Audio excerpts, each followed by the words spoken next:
Good afternoon, and welcome to this special Action News series called Raising Readers, where we wanted to come and spend some time with you. We are all, of course, in this world where we're trying to figure out what to do with our children. We're all at home. So many school systems have said it will be virtual learning, but even beyond that, wanting to fill our children's needs. And one of the places we're able to do that is through the power of reading. I think back for myself, and they make fun of me here at the station that if you go over to my workspace, you'll see Matt O'Donnell thinks that I'm building a barrier between him and I because I've got so many books stacked up.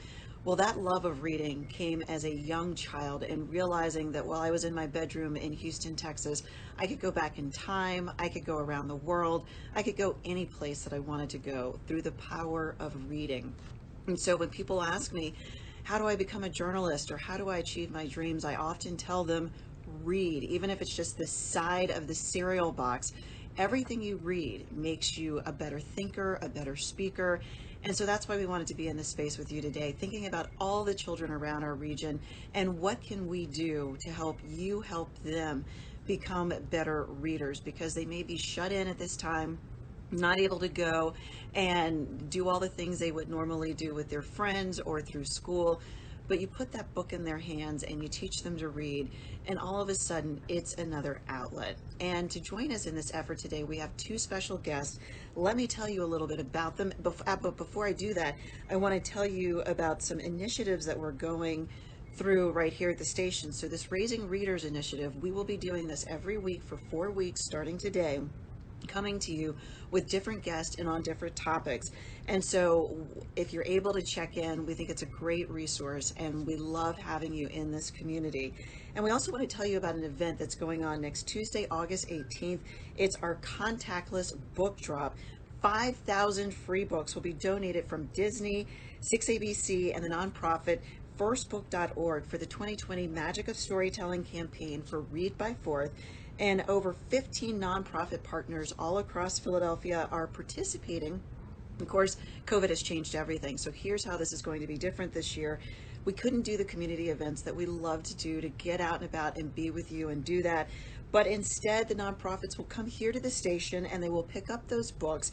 And some Disney volunteers will also drop hundreds of books in their trunks off into communities in need. So no matter where you are, do what you can to keep an eye out to see if you see one of these places that those books are being given away. Every kid, I know my kids love some sort of gift. You come home with one of those books, it's something new, it's exciting. And I can just tell you as a mother, I have a 7, soon to be 8-year-old. And, I was a little worried. He was not picking up on the reading as fast as his brother. And I wondered, how is this going to go? Nothing gives me more joy right now than watching my child, my little one, pick up books and sound out the words and turn and tell me, Mama, did you know this? Did you know that? That just with some basic things, his school said, you know what, we don't focus on the bells and whistles. We focus on making sure a child coming out of kindergarten can read. And that has opened his world up so much. Not only does he watch Spider-Man, he loves to read about Spider-Man and then turn around and tell me the stories. So I can't emphasize enough that whatever we can do to help you, that's what we want to do, so that all of our children are able to have that breakthrough moment like my Max, where not only are they putting the book into your hands and saying, read to me, they're reading to you. Because when that happens, the world, there are no boundaries, there are no limitations, there's so many possibilities. So let me tell you a little bit about who's going to join us today. First of all, we're going to have John Butler, who's known as Cousin John. He's a Philly native sports journalist and educator who was passionate about so many things and wanted to turn them into children's books. And the Chase books are filled with adventures. They feature African-American characters that all children, no matter what background, can relate to. John's mission, he says, is to introduce children to the world of literacy, all while instilling valuable life lessons. Cousin John's Story Time presents an opportunity for recognition of the ability to allow children to connect with an author who looks like them. How many kids will look at him and say, maybe I can write a book one day? And he's proud of the work that he's been doing as a West Philadelphia reading captain. And he says nothing matters more to him than literacy. We'll spend some time with John. And then after that, we will spend some time with E.B. Lewis. He's an award-winning illustrator and fine artist. He's illustrated over 70 books for children. He was inspired by two uncles who were artists, and as early as the third grade, he started doing things that let people know that he would have this ability. He started to attend the Saturday Morning Art League, and he studied with Clarence Wood. He attended Temple at the Tyler School of Art, where he discovered that what he really loved to do was work in watercolor. And during those 4 years at Temple, he majored in graphic design, illustration, and art education. After that, he did a hero's work. He came out and participated as a teacher in our public schools for 12 years. And right now he's teaching at the Pennsylvania Academy of Fine Arts, and he's passionate as well, like John, about, and in fact, I'm going to welcome, John, will you send me a request that I'm able to, let's see if I'm able to do this. Here we go. We're going to welcome John. Let's see if John pops up.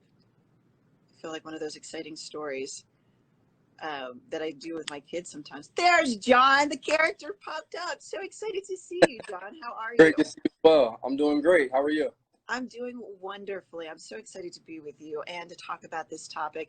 And I will start where so many parents have questions. I told the story about my Max and wondering what it would take to turn the corner for him to become a great reader. And I'm sure you get that question all the time from parents who want these books but don't know if their kids are going to actually take them and really start reading and get on the road.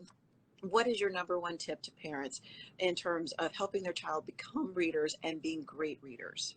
Sure. I think the first step is carving out the time, right? Mm-hmm. Kids often do what they see. So if you're spending time reading and that's naturally what you're doing in the home, your child's going to say, okay, this is the time where we pick up books.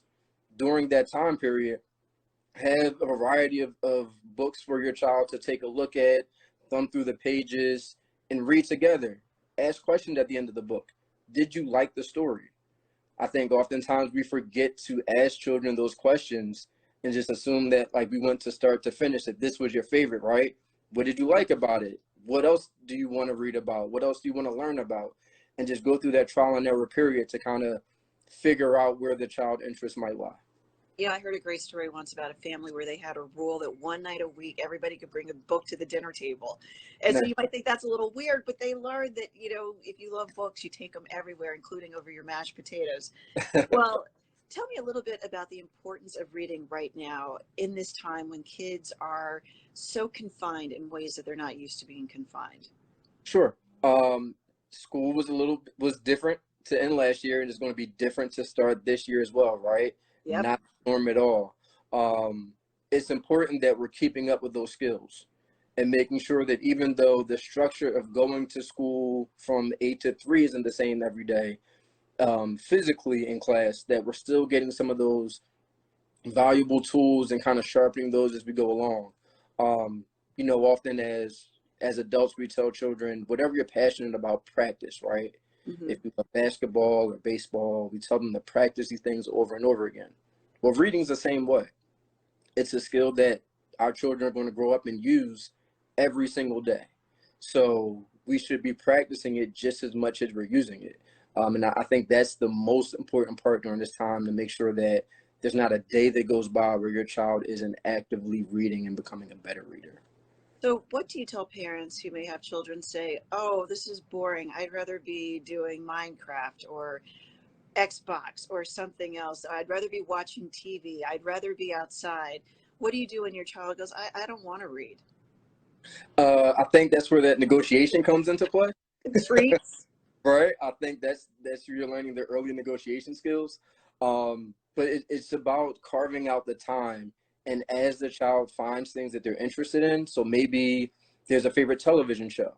Does that television show have a book that's correlated to the show, or a book written by one of the writers on the show? Or, if they're interested in video games, maybe you can find a book that has to do with the child playing video games in the book. And does that take some work for the parent as well? Absolutely. Like, the parent's going to have some homework to do there too. But, when you take that time and that effort to show the child that you care about their desire to read, that's something that they can really see and identify with. And what do you tell parents in terms of your best tips for finding books, finding interesting books? Do you tell them just go on Amazon and type in some keywords, or there's some lists, or there's some sites? Where do you tell them to go? So there are two things. One, use Instagram, right? Like every author, every book club has a social media page. Like Yep. take some time, stop looking at sneakers and vintage cars, right? And focus some energy on that for a little bit. Just to kind of see what other parents are suggesting or recommending, seeing what new is available. And also reach out to your network. You have other families that have children that are reading books as well. Maybe swap books back and forth or have conversations. I know getting involved just in different organizations that are a part of the community as a reading captain. All of the reading captains for the Read Ball for the program all enjoy children's books. So that's another opportunity to just get involved, create a community where these recommendations and suggestions for books are just going to start flying at you. And I know that you particularly focus on diverse characters. And, Yes, anybody who's been to Uncle Bobby's bookstore in Germantown, it is just beautiful to go back and, he sells books, and the number of books out there that you don't even realize. And it's a wonderful resource to see all the books that have diverse characters. Will you explain to everybody why that's important and why it's not just important for families of color, why all families can get something out of having a diverse bookshelf for their child? sure. I'll tell a quick story. I'm at a story time activity with a group of children. We're reading a book. At the end of each read, I always ask the children, "Do you have any questions?" And a 7-year-old boy raised his hand and said, "Why are the characters in your book that color?" And I said, "What do you mean?" He said, "They're black." I said, "Well, I'm black, you're black, and so is Why not? right. Like so are some of your classmates. So why not?" And he said, "I didn't know that you could do that." So hearing that, I questioned how many other professions, jobs, careers, activities does this child think that he can't do because he doesn't see it?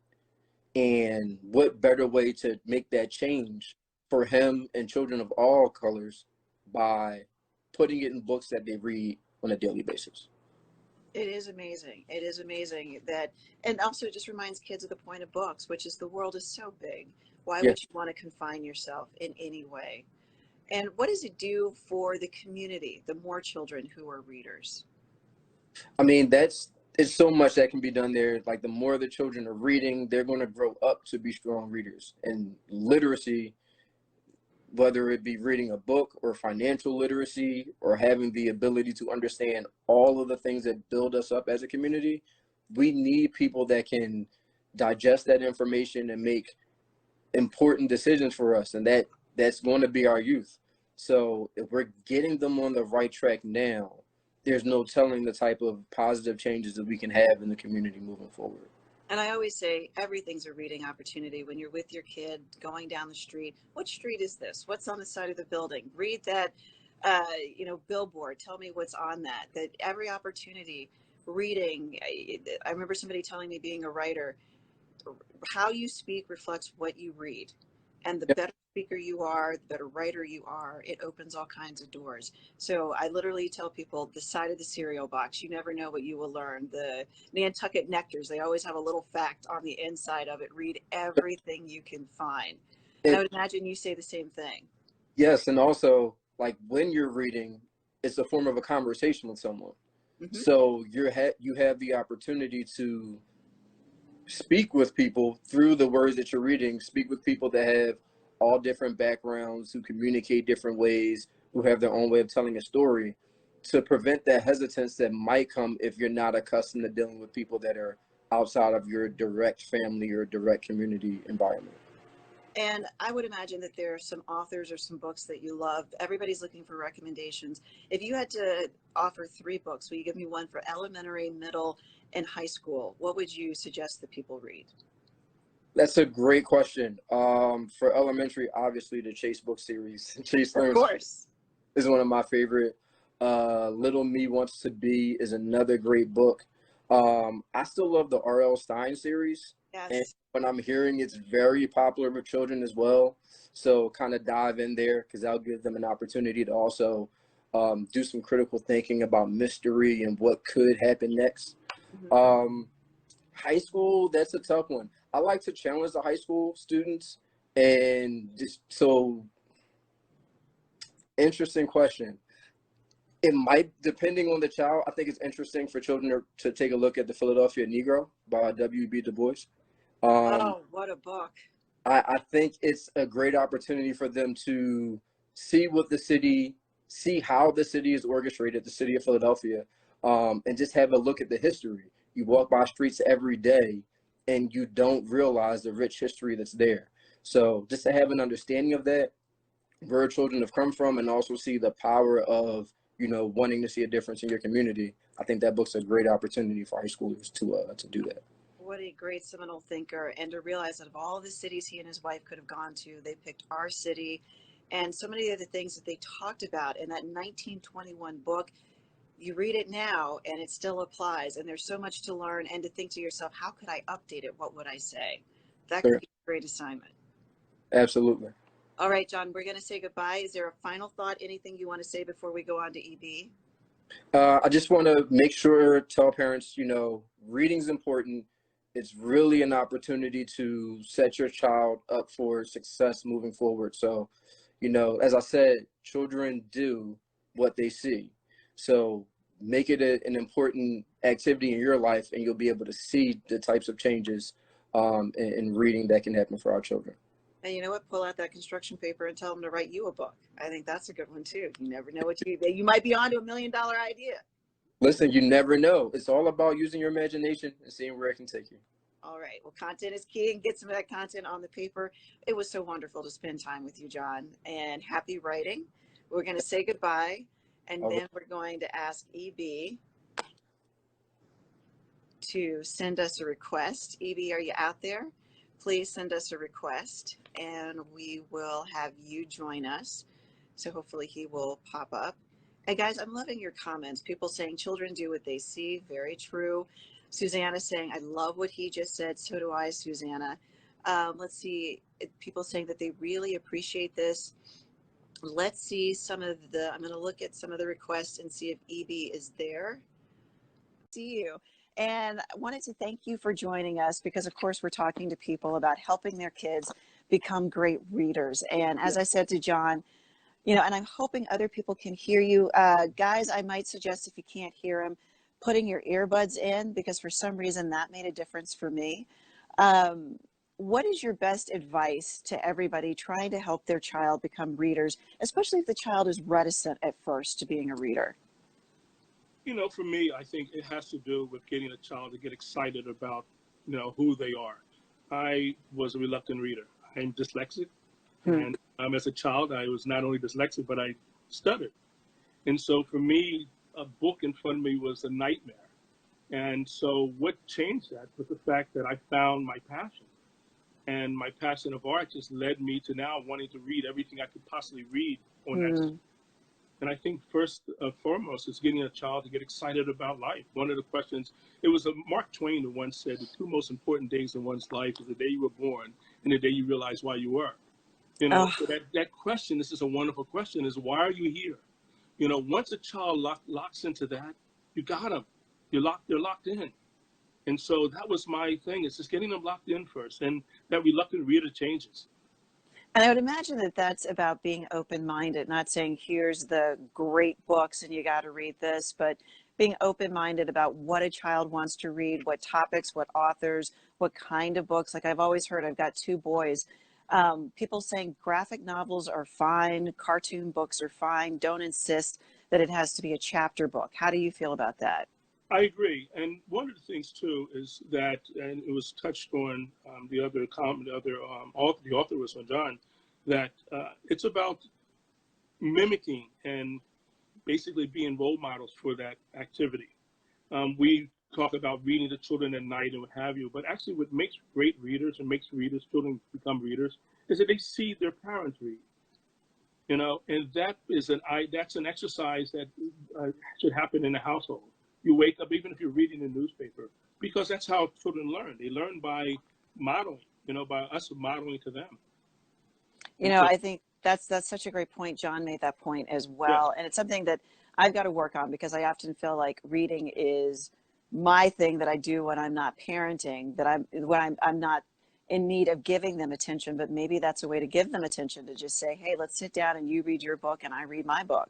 Yeah, yeah. And that activity that you do, I mean, those children who are readers probably have parents who are readers as well.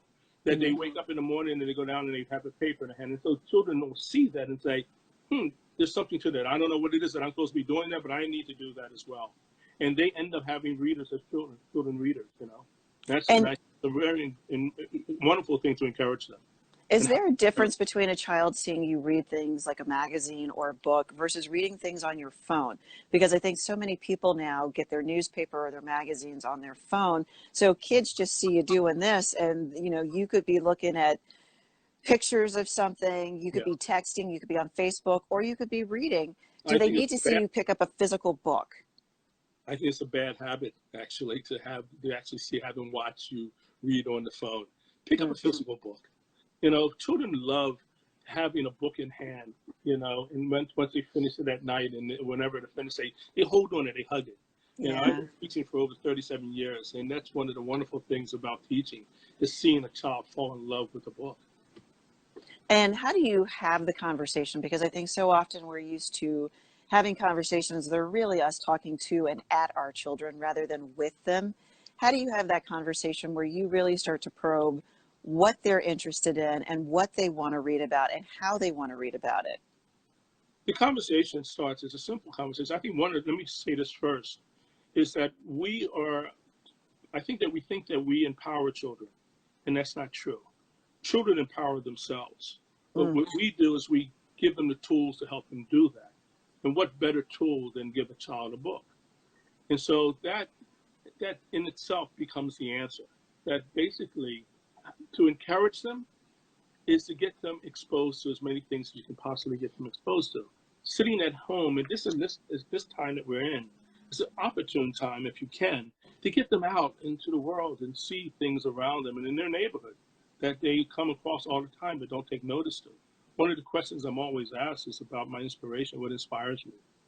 And my answer to that is inspiration's all around. It's kind of hard to step out of bed without tripping over a good piece of inspiration.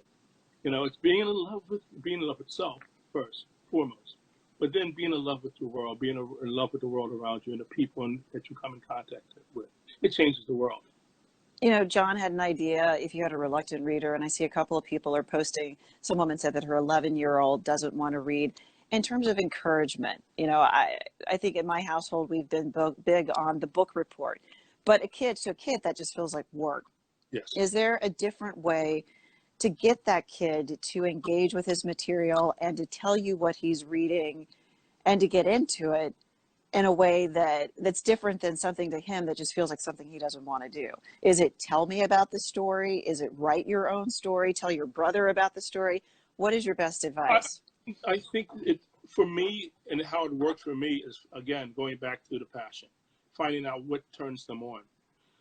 And I think that is necessary. I think that's one of the things that our educational system basically doesn't do as well as it could, is getting kids to find out what they're excited about, you know, getting them to find out who they are, you know. And I think the first thing to do is to get them involved, you know, get them seeing other things, and then having the book that is associated with that thing that has been introduced, and seeing why were they gravitated? Why did you gravitate to that as opposed to this? What was the reasons for that? Oh, I liked it because, and you ask those questions. Don't assume that you know the answer. Ask the question. Why did you pick that up? Oh, well, I thought it was something about something else, but it really had to be about this. And oh, wow, let's investigate that. And it becomes that kind of element that you become, that give and take. You answer the question with another question. Well, that's great life advice in terms of interacting with people as well. Why did you do that? Don't assume the answer. Don't assume the answer. You love watercolors, and I wondered if you had any stories about that and discovering it. I'm sure you were exposed to so many different kinds of art and drawing, and what speaks to you about watercolors and about diverse watercolors? Watercolor for me, it's kind of like an instrument. You hear musicians talk about, you know, the instrument chose me. And that's how I feel about watercolor. When I first picked it up and put that brush into paint and had that brush hit paper it was like a sound it made. You know, it was a distinct sound. It was like hitting piece of china with, and hearing that distinct ping. That ping happened, and it was like from that point on, I was hooked. Other mediums, I've worked in every medium that you could think of, but nothing speaks to me like the medium of watercolor. It just does something that just sings to my soul. And I know you and John share that you have made an effort for books to be more diverse. And I wanted you to also speak to what does that do for a child, both a child of color and children in general, because I think we should advocate this not just for children of color. You know, I spent, last year I went to Africa. I was invited there to speak at some international schools. And I was in 3 countries. I was in Ghana, Senegal, and Cote d'Ivoire. And I go into this library, and the library was huge. I walked in, and I'm like, my God, I've never seen a school library this large. And the reason primarily is that it had so many books. There were books from all over the world, that these kids had access. Now, these kids are from all over the world. They're expats, their parents are there because they're educators or engineers or military, whatever, and they're there and they have the kids in these schools. But you walk in, and you're wondering, you see the school, you see the library, and then you meet the children. And the diversity, for one, and their love and zeal for education, for the love of learning. It was there, it was evident. It was like, oh, it makes sense, And so that's what books do, books, or that it's a segue. I spent, last year I went to Africa. I was invited there to speak at some international schools. And I was in 3 countries. I was in Ghana, Senegal, and Cote d'Ivoire. And I go into this library, and the library was huge. I walked in, and I'm like, my God, I've never seen a school library this large. And the reason primarily is that it had so many books. There were books from all over the world, that these kids had access. Now, these kids are from all over the world. They're expats, their parents are there because they're educators or engineers or military, whatever, and they're there and they have the kids in these schools. But you walk in, and you're wondering, you see the school, you see the library, and then you meet the children. And the diversity, for one, and their love and zeal for education, for the love of learning. It was there, it was evident. It was like, oh, it makes sense, And so that's what books do, books, or that it's a segue into the world. And at a young age, first you open the book, and the first thing a child's going to see is the pictures, of course. Then he's going to want to learn about the pictures and how the words associate with the pictures. But then the story unfolds. And a story about these children from different parts of the world, and even in their own neighborhood. And the kind of things that happen in children's stories, which are great about that, is that children basically get an opportunity to see the similarities and differences. Because a picture book primarily helps a child understand their world better. It is given a problem to a child in which they solve without any parental intervention. That's the primary principle of a picture book. And once that happens, it changes. And that's what the books are meant to do. They're designed to do that, to basically break away divisiveness, to break away separation, to include. It's about inclusion. It's about seeing us as humans and seeing relationships and and making those associations. Great points, and I think it's about time for us to wrap up. Any last thoughts that you want to leave everybody with on this topic? The last thought I would like is that if your library does not reflect the world in which you want to live in which your children you want to grow in, then we need to adjust that and make change in your library. Add those diverse books, add those books that speak to the things that you want your child to embrace. That's what your library should have. So that's what I want to leave. Change your library. Build. All right. And that you can do book by book. Book by book. All right. Thank you, my friend. It was wonderful to spend time with you. To spend time. And appreciate it. This is a wonderful format. Thank you. I appreciate it. And I'm going to go find some of your books and some of John's books and add them to my library. And to everybody who's joined us, we want to say thank you. We will have another one of these next week, and we will see you at that time. Bye. Bye-bye. Take care.